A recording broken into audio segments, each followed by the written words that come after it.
Good evening. This is week 9 of the Let's Be More in 2024 JuvaFit Challenge call. And a couple of quick announcements. If you haven't checked in for this week, please check in. The team is depending upon you. I'd at least like to be almost into the award-winning mode. And when people check in, then we get points for that. Also, if you haven't watched the JuvaFit commit video on the Facebook page from last night, it's a very good call about non-negotiables. And also, there is a contest for transformation, and the details are there. I'll post it on our Facebook group page tomorrow, but you have to take a before and after picture and do a small little testimonial to be considered a transformational winner. And if you're chosen as a winner, typically there's some perks in it, like maybe some free products or something like that. So it might be something to consider if that's something that you want to consider. Lastly, next week when you check in, there are 2 check-ins. There's a weekly check-in, and then there's the overall challenge check-in. Check in both places. Make sure you hit save and send and next and all of that kind of stuff so that you can be eligible for your medals if you qualify. That's the dirty business. Oh, move of the week is burpees. And I am pleased to tell you that I am doing them on a countertop, not even a wall. So if I can do it, anybody can do it. Okay, so now for the fun part. Yay. So for our final guest, I have my best friend in my entire adult life, whom I adore dearly, Wanda. And she is a registered nurse. She's also a certified Pilates instructor. She has also overcome some really big time health challenges herself. And she has found her way through living better and being more in 2024 and beyond. I think she's beautiful. You look fabulous, my dear. And so tonight we are going to talk about cortisol and exercise and nutrition. And so I'm going to kind of let Wanda take it away. She is a wealth of information. You are really honored. And Wanda, thank you so much for being on the call. I feel honored that you're giving up your time to share with us. So thank you so much. And let's start by talking about how stress, cortisol, exercise, cortisol, how that all impacts what we're trying to accomplish, which is getting healthier, as well as trying to reduce our inflammation and losing weight. So take it away, Wanda. So I thank you for inviting me to your supper club, to the soiree. Next time, let's bring wine. So we have our resveratrol. So what I wanted to do is I want to just do a brief overview of things. And I actually made an outline so that I don't go off the rails, because as Melissa knows, this is my favorite topic. So favorite topic meaning anything biology, anything body, and so on. Most of what I'm going to say to you is going to be a review, maybe not. Maybe I will tell you something you haven't heard before. It is definitely, even if you've heard it before, maybe hearing it again is going to basically, you're going to hear it a different way, hopefully. Hopefully you'll get something out of this, but I'm going to try and keep it short. I'm going to try to keep it succinct. And I'm also going to try and tie things together, because I want to talk about stress hormones. I want to talk about heart rate in regards to stress hormones. I want to talk about heart rate in regards to exercise. And then the dirtiest topic ever, and that is exercise versus diet. So the stress hormones, as you know, hormones, tiny amounts of any product of hormones has amazing impact. Most of it good, much of it not. Usually it needs to be balanced. Specifically, the stress hormones, as you probably know, are epinephrine, norepinephrine, cortisol, dopamine, vasopressin. All of them work together. All of them work so quickly that by the time your brain processes what it is seeing or hearing that is a stress, the body's already reacting. To go off the side, to branch out just one thing, as I said, I'm sticking to my outline here. Current research indicates that the gut may actually be its own brain. And the reason people talk about that, so now we have brain, is because the results of stress on the gut are so immediate that there's really no, it can't neurologically go so quickly up the brain to even be able to come back with the message for the gut to respond. So that there's some indication that this gut is its own environment, it's its own leader, it's its own brain. So all of the catecholamines I just mentioned, every single one of them have a result on stress. What would that be? Increased heart rate, increased blood pressure, definitely differences in water metabolism. So for example, vasopressin, when you're under stress, vasopressin will impact your kidneys to not produce urine so that you do not become dehydrated. A mood alteration, increased alertness, increased vigilance, all of these things, all of these hormones do. The specific one I'm going to address today is cortisol. Cortisol is a little bit different than the rest of these in that cortisol is actually released in smaller amounts, but it's released in a longer period of time. So it basically can accumulate in the body. What does cortisol do? What is it? What do we expect? Cortisol will increase blood sugar. Mark that for anybody thinking about weight loss. Why does it increase blood sugar? Because you need energy. But cortisol also then decreases immunity. It decreases digestion. Cortisol has been implicated in brain cell death. And cortisol has been used in research because it has been indicated to inhibit new memory formation. So think about that in terms of brain fog, dementia, Alzheimer's, etc. Cortisol also is decreasing in the making of keratin and collagen. So think hair, skin, nails, but more importantly, since your body is all basically built of collagen in many instances, think also your joints, your heart valves, all of those things where you need collagen, every joint, tendon, and so on. So those are the big issues of cortisol. If there's any questions at this time, go for it. So what about cortisol and exercise? In the current climate, there's a lot of talk about cortisol impacting exercisers negatively, and that's not always true.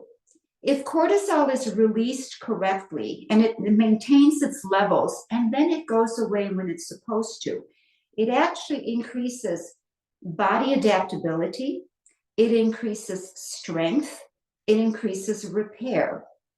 If it's released and hangs out a long time, cortisol will increase fatigue, cortisol will increase joint and muscle issues, it's going to alter mood, it's going to have all those kind of negative things that I just pointed out to you that I don't have to repeat.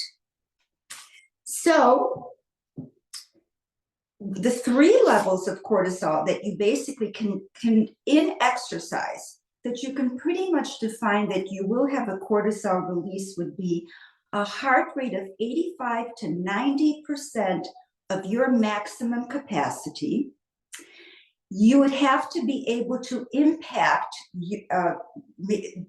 do a total impact of your body 10 times your body weight in order to get cortisol, and also then exercising to absolute fatigue. So those are 3 levels that you will almost assuredly be releasing cortisol. In which exercises today would we find that? We would find that in Orange Theory. We would find that in high intensity impact. And what's the other one? There's another one that has like an Orange Theory model, but I can't think of the name. But these are intense exercises where people are absolutely working at levels that what I would consider pedestrian exercises are not working at. and I would consider myself a pedestrian exerciser. Research indicates, interestingly, that in order to not be harmed by cortisol release, you only should have about 30 to 40 minutes cumulative exercise in a week, working at a heart rate of 85 to 90% of your maximum capacity. Any questions on that so far? Because we're now going to go into the heart rate zones and all this other stuff. So how do you know what 85 to 90% of your maximum is? So how do you know that? Well, the best way to know that obviously is a pulse monitor and a chest band. For the pedestrian, that means all of us who do not have to go to a doctor and who do not have to get hooked up with the same contraption and maybe an oxygen mask and be put on a bike or a treadmill of your choice and be maxed out. And I did that. And that was a good way to find out what is my maximum heart rate that I'm working at. But if you cannot do that, and most insurance will not pay for that unless you have some version of COPD or a cardiac issue and so on and so forth, if you can't do that, a strap around your chest and some kind of a pulse meter is going to give you a good idea. Most people then around these zones are going to operate on, the same thing that happened when the dinosaurs roamed the earth and I was there, where you do your 220 minus your age and you find out your maximum heart rate. Now we're going into that heart zone exercise, heart zone diets, heart zone fat building. So if we're going to go into that range for exercise, and let's use that model because every model can use the equation of 220 minus your age. What is your maximum heart rate? But let's use that heart zone model because it has specific levels. Way back when, it used to be 3 zones, then 5, 7, and now I gather there's 9. In addition to that, when you're measuring that heart rate, 220 minus your age, now I understand that they're also adding a resting heart rate that you basically subtract from your maximum heart rate. Then you do some math and all of this other kind of stuff. And I have opinions on that I'll get to. Okay, but thank you. Why do you want to know something about your heart rate zone and in following these particular kind of exercise or diets? But let's even just deal with a regular heart rate, your maximum heart rate. Well, 1, weight loss. 2, endurance. 3, cardiovascular health. So in any one of those, and hopefully all 3 of those things matter. Right. In that respect. In these heart rate zones, or in these zones that you're working in, zone 1, 2, 3, 4, where people basically are talking about having a fat burning zone, the usual is whatever heart rate you have, the first zone burns about 85% of fat. The second one about 65, the third about 45. By the time you're working in zone 4 with your heart rate, you are not burning fat anymore. You're utilizing carbohydrates and proteins. By the time you get into zone 5, you're anaerobic, you're barely breathing. So you're definitely not utilizing fat. We talked about how you get that heart rate. So I'm going to stop you right there for a second. So anaerobic means that you're working out so much that you're not even in a fat burning phase. Is there any benefit to the anaerobic at all? Anaerobic means you're not working with oxygen anymore. Got it. Okay. You're no longer burning fat in zone 4 or 5. Okay. We sitting here, we are now burning fat.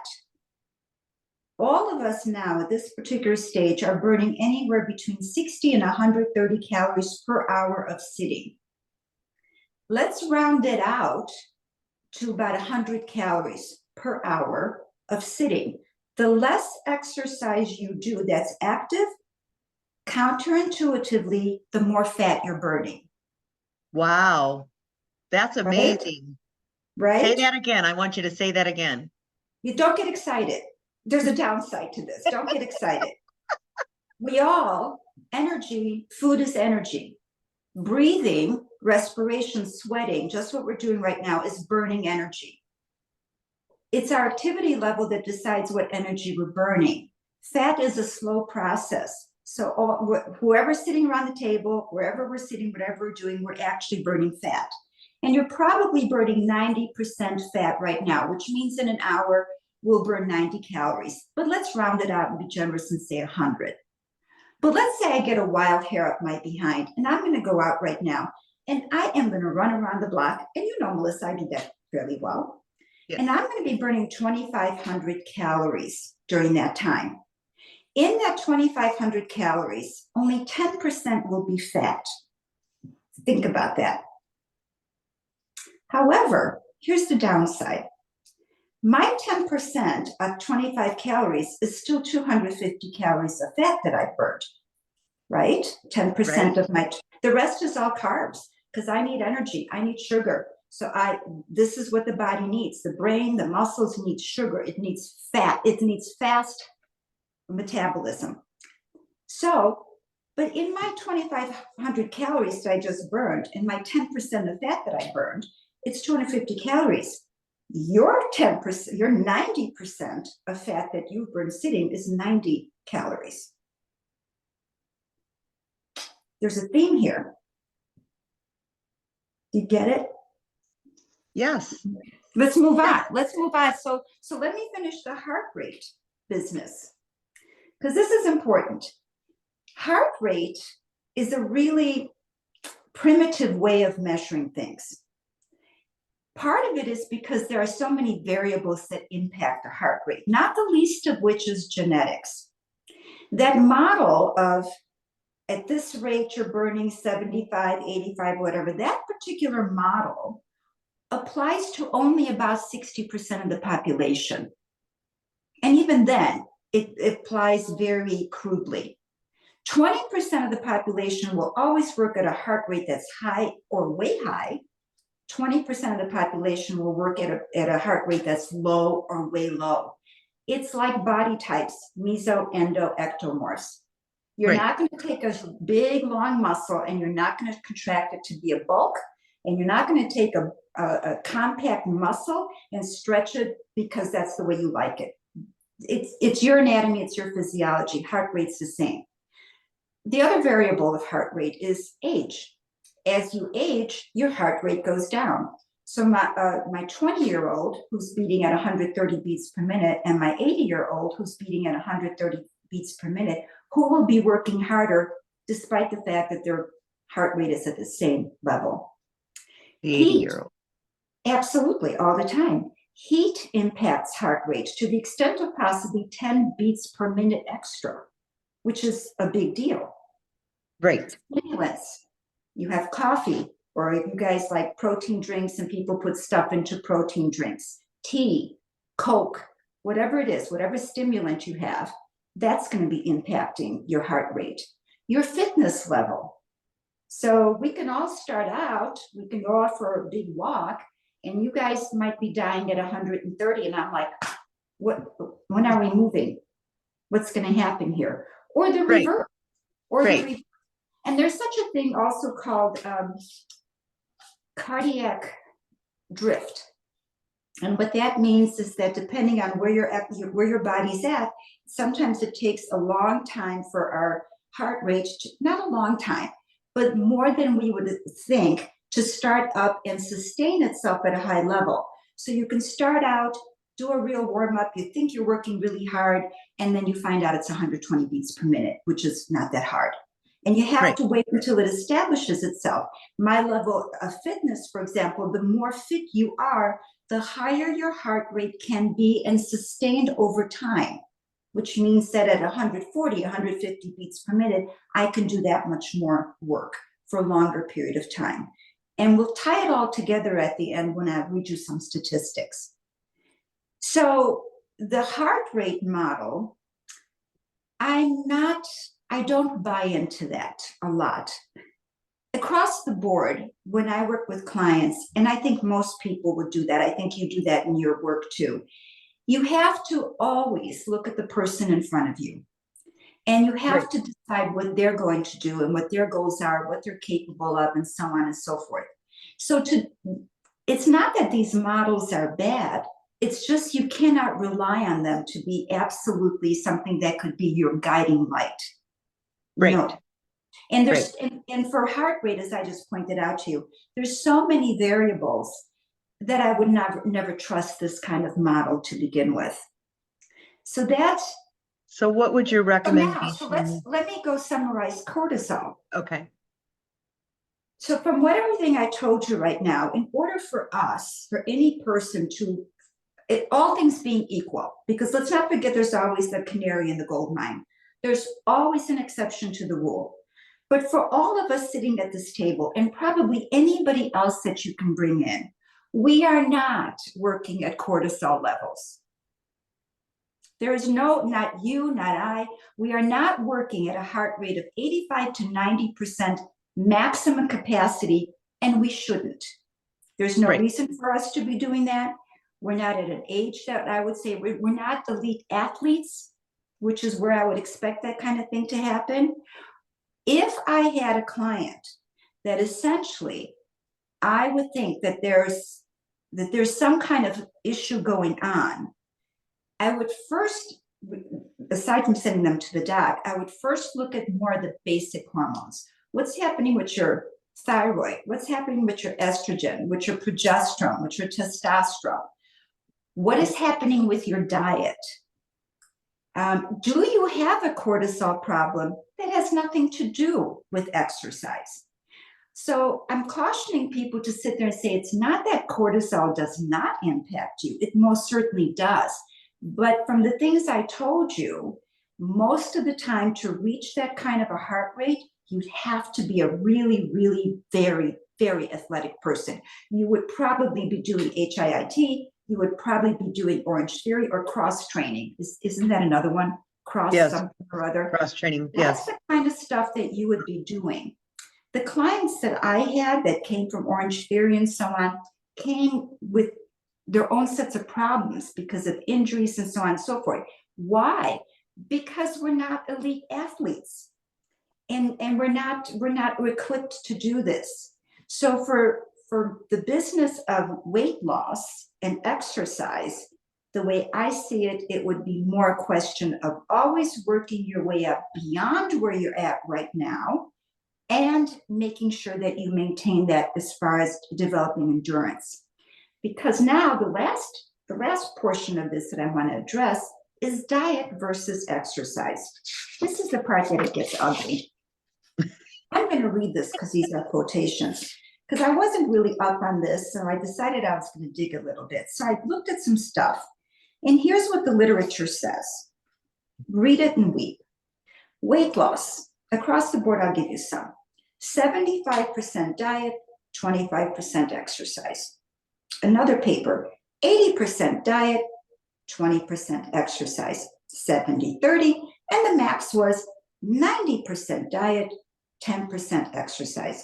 This is what the NIH said regarding a whole bunch of meta studies that they did. Quote, most, but not all, the data indicates that exercise alone plays a very small role in weight loss. Wow. Cry all you want. Wow. The end. Part 2 of that paper, blah, blah, blah, blah. Quote, although not statistically significant, and most of this stuff isn't because it's meta collection, absolute difference in weight loss was achieved with more vigorous and higher duration exercise. To tie this all together from everything I've told you then, for the stuff that I mentioned here, for anybody who wants weight loss, putting yourself in a zone where you limit yourself on your heart rate automatically slows you down. Wherever you are at your highest level where you can't talk, that maybe 5% less than that should be your starting point. That's where you should sustain that duration, that endurance. And even with all of that, if you don't watch your diet, you are not going to get the results that you want. Period. Exclamation point. Done. Thank you. Thank you. Was that succinct enough? Was that? I try not to go off the Well, rails I knew here. you'd go deep in the woods, but I mean, you are very good at diving into the medical research. You're very good. I know that Wanda spends tons of time reading articles, and Mercola just recently came out and said, the keto diet may not be the one all in the get all after 30 years of him saying yes, yes, yes, yes, yes. So diets, in my opinion, and it's a dirty word because it just should be nutrition. In my opinion, nutrition and how you eat is as personal as your fingerprint. And we've all gone into our various fads. There's vegans, there's paleo, there's whole 30, there's keto, there's low carb, there's Mediterranean. I can go on and on and on and on. Don't forget You've the all DASH seen diet. all. Yes, you've all seen that. And I think that the it's incumbent upon all of us to figure out what works for us in as honest of a way as possible. So if you are going to indulge, you know your own personal goals. And if your goals aren't being met with the things that you are doing, it's incumbent upon any one of you, me, to sit there and go, why not? Right. Because there's a reason for it. And as I said, there are definite positions where they're medical. Premenopausal, perimenopausal, menopausal women, we all know what that's all about. When the body that you encounter one day is a complete stranger to you. And you don't know why. And these are real. These are those hormonal changes that absolutely mess you up. And these are and I consider that sort of like, Melissa, you know my favorite thing, and that is if, I don't know who to attribute this quote to, but if you hear the pounding of hooves and you're in Montana, you don't look for zebras. So Right. before we get exotic about our cortisol levels and so on, let's see what the regular hormones are that are more than likely the ones that are always switching on us. Your thyroid, most women don't check their thyroids. And if their thyroids are checked, they're checked in the most banal, insipid, useless ways. Your TSH level means nothing. So my history, so I have a thyroid. I have autoimmune disease for thyroid, Hashimoto's. My own body it has eaten the thyroid gland, and I'm on medication most of my life, and I augmented with other things that I try.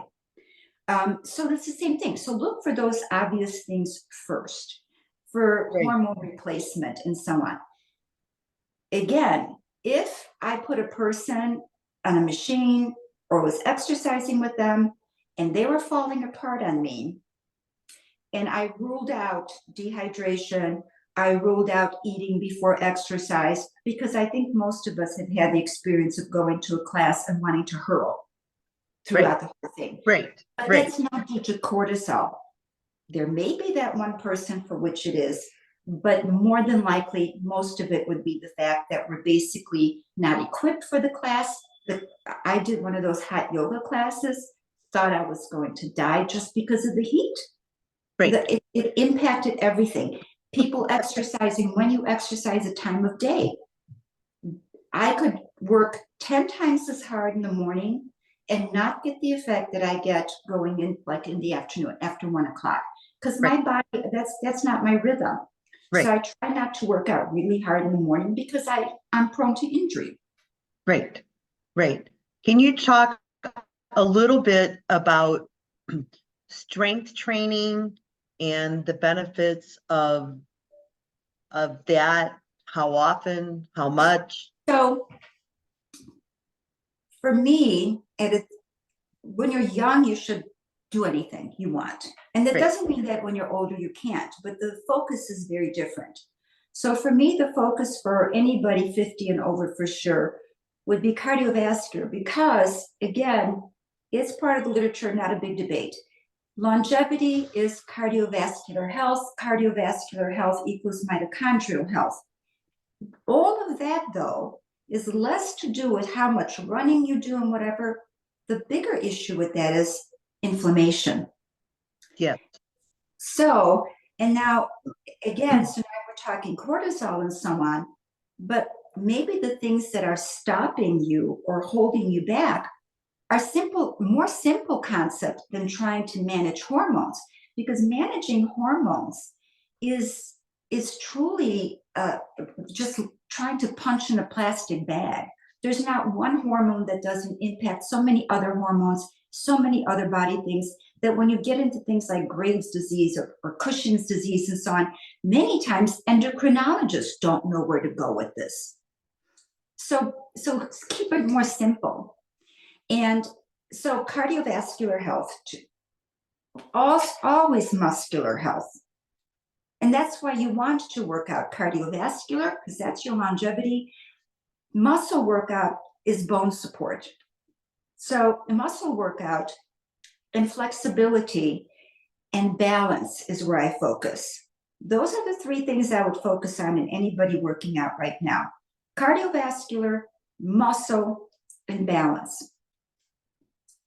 All of that will make you survive longer, because the older you get, once falling occurs, no matter how old the person, I was just talking to a gal today whose grandfather will be 100 in August. He just went skydiving at 95 for his birthday. They're trying to get him out one more time for his 100th birthday. The guy sits in a chair and does 15-pound weights. This is his thing. That's exactly what you should be doing. Because when you fall, not if, when, you have the ability to actually sustain that fall in such a manner that you're just not flopping over and doing face plants. So, but muscle burns more calories. So if you build more muscle, you're going to basically burn more calories one way or the other. Muscle supports your bones. Muscle gives you mobility. And for women, especially upper body muscle, there's no two ways about that. There's no downside to muscle work, none. The only downside is doing it right. But I would basically say the same thing for walking. If you don't know how to walk properly, if you don't know how to align your body properly, you're training it poorly, and you're training it for imbalance. And that's always there's no not revisiting it. Somewhere along the line, you are going to have to revisit imbalances. So absolutely don't overdo it. There's no reason any woman, if you cannot, my rule of thumb is if you cannot do a push-up without somebody sitting on your back, you have no business doing a push-up with somebody on your back. If you cannot lift up your arms and hold them straight up, you have no business holding 10 pounds up. Right. Right? Right. So there's no reason for women, when you're doing arm work or whatever, how about starting, certain people, I start out at 2 to 3 pounds. And as long as you sustain your endurance a long way with 2 or 3 pounds, you'll get all the workout you need. And you don't need 25 pounds. Most women cannot handle that. If you're working with 50 pounds, I can tell you, and I'll bet money on it, you're doing it wrong. Right. Simple as that. Right. You're doing it wrong. All right. Does anybody have any questions for Wanda?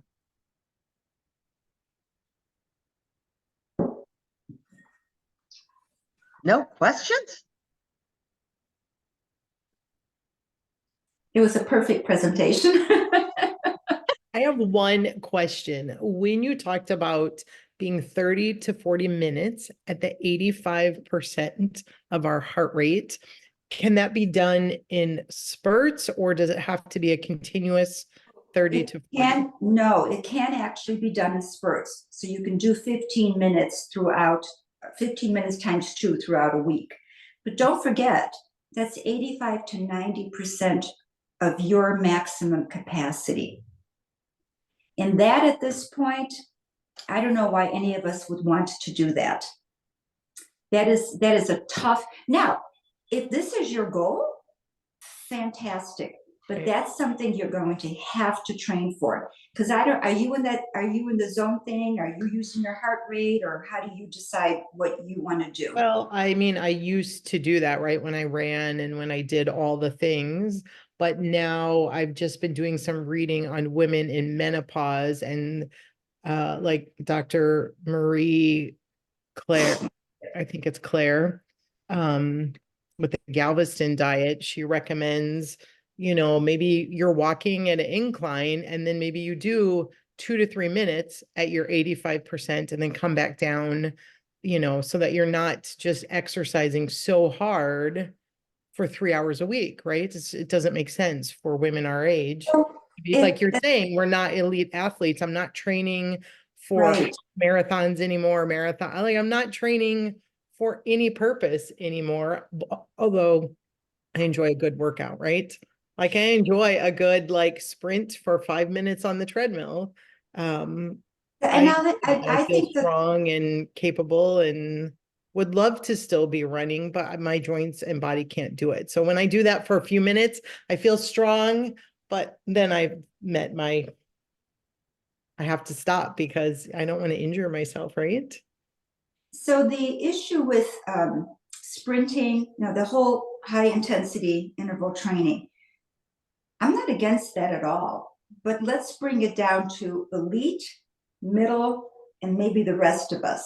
And Right. maybe some of us are actually in the middle. Because, for example, I do a lot of walking, but it's not enough. And I have to do that run just to get my heart rate up. Right. But I don't allow myself to do that any more than twice a week Right. for a good run because it's bad for my joints. Right. While I'm doing this, if I do a run for a minute or a block or so on, I back off. I have no problems with that because I can handle that. But Right. that's not elite athletic training. Of course. It's just not, and it doesn't have to be. Although I Right. did a 5K, it was one of those that they had strollers and wheelchairs. Granted, I Right. admit I to love that. those 5Ks, So, right? I came in great. I can outrun the wheelchair Yeah. anytime. So, but these are the kind of things that, as I said, it's know your body and know what it needs, and above all, don't stop at a certain artificial heart rate that some formula told you. If you're not feeling it, if Right. you're not getting that stress, you want to stress your body. When I started saying cortisol could be good for you at these small levels. Okay. And you want to give it a stress, and you don't want to end up in one spot. And I also don't want to sit here and say at a certain age, you cannot do more.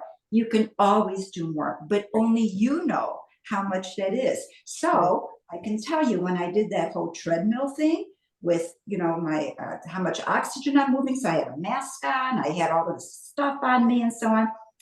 And this was basically, through a doc that was our personal doc, and we did it all. I maxed out at 180 beats per minute. Wow. Which at my level, according to the doc, was remarkable. And I'm not patting myself on the back about this. All I'm basically saying is, when you're going to take my level, I'm not going to stick around at 132 beats. My maximum heart rate should be 151. Well, if I'm maxing out at 180, what is 151 going to do for me? Right. Nothing. So that's where I'm at. Somebody else at 151 may be their big challenge. So you may want to stay at that 140 range and so on and so forth. But it's not even necessary that you're doing this for weight loss, because you're not going to get a lot of weight loss from this. I will never tell any client who's done Pilates that you're going to lose weight doing that. Not a chance. And you're not going to lose weight doing yoga.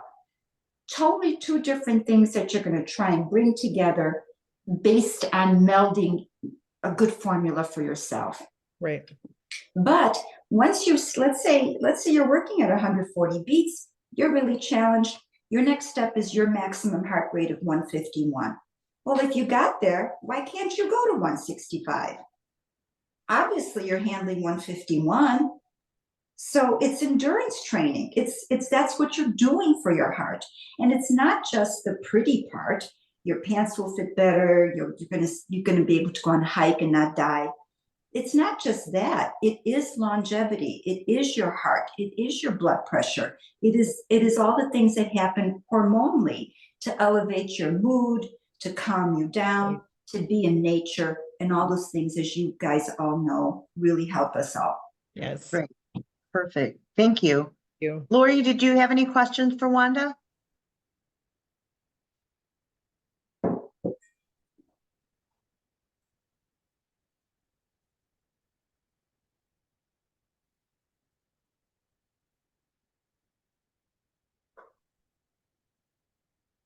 Are you there, Lori?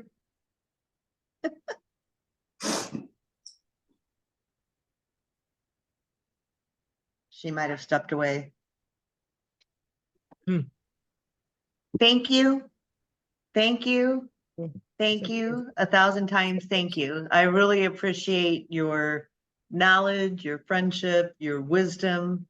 And I know Let's give me you, so much credit. oh, but Is I know any of you this, did. by the way, was any of this new? Or was any of this new? But because Yes. I was really, okay. Yes, Mm. yes. Because the challenge, one of the things that I challenge a team to do is to write down what they're eating, because different people will react to different foods in different ways. We actually talk about the Bristol stool chart and saying, you know, if you're having a difficult time having a bowel movement, there's probably a reason. You probably need to look at your diary and figure out too much protein, too much carb, not enough water, whatever. So that was very informational and kind of put an exclamation point to what we were,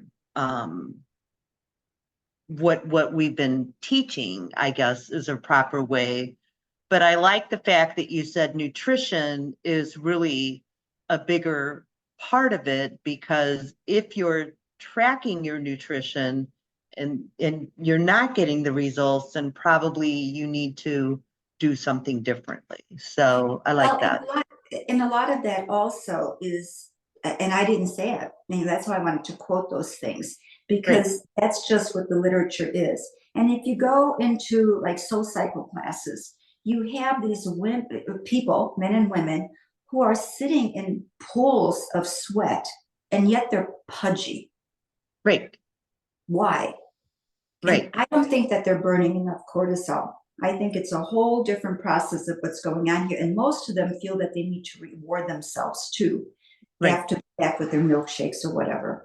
right, Other thing I want to just say too, when it comes to hormones also and nutrition, after you've done everything you can and things don't work, you can't, when you're talking about, stool samples and so on, there is genetic testing, because there are genetic differences on certain enzyme processes and metabolism. And if you're missing certain enzymes, it is going to be impacting how you are going to be processing food. And it could just be as simple as a solution as supplementing with a vitamin, because you right, don't have a certain methylation process in right. that metabolic pathway. But again, most of that stuff is out of pocket cost. So before I would go that route, I wouldn't look for zebras. I'd look at the horses on my table, on my Right. dining table, Right. and what I'm eating, and seeing I- again what other things you can do to control things immediately that Right. are accessible, that most docs can help you with. Great, great, perfect, perfect. Thank you again. Just My really pleasure. appreciated this. Did you have any other questions, Michelle, while we've got her? No, Okay, I'll all save right. it for a whole Congratulations, nother call if Jen. she'll agree to come back sometime. Maybe in our turn up the heat challenge. Oh, Yeah, that sounds intriguing. our next challenge starts April 16th and we'll go to June, or April 13th, and we'll go to June 16th, I believe. But that's on the JuvaFit Challenge call. So Nice thank to you meet again, dear friend. Always a pleasure. You look pleasure. Good fabulous, seeing you. and Yes, have a great thank evening. you. Bye, everybody. Bye, thank Bye-bye. you. Bye. Congratulations again. Thank you.